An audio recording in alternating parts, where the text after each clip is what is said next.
Alors là, ce qu'on va faire, on va bien prendre de l'air et on va lever les deux bras en l'air et on va se laisser tomber dans l'eau. Vous allez voir la magie, c'est qu'on remonte tout seul.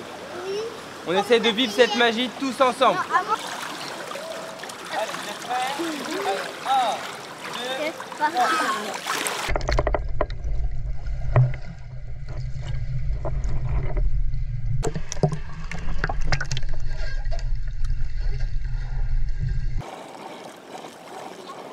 Bravo.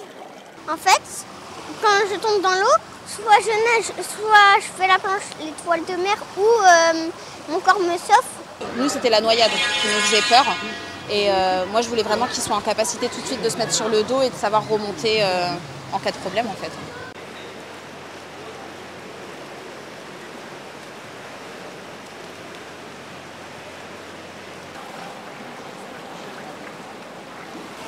Allez, tournez-moi les bras.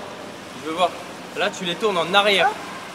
Moi, je vais tourner en avant pour avancer dans l'eau en avant. On se rend compte, surtout en territoire de la Seine-Saint-Denis, que moins de 50% des enfants valident en fait l'attestation du savoir nager à la sortie de leur cycle de CM2. Et donc ce stage était vraiment important, surtout dans un contexte aussi de forte hausse de noyades. Allez, ça y est. Prends de l'air. Et là, tu la décroches. Lâche-moi cette main.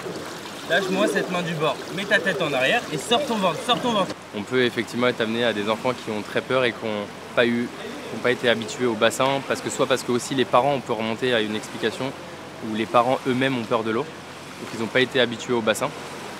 Donc c'est la peur qui est déjà transmise, la peur parentale. Elle joue énormément.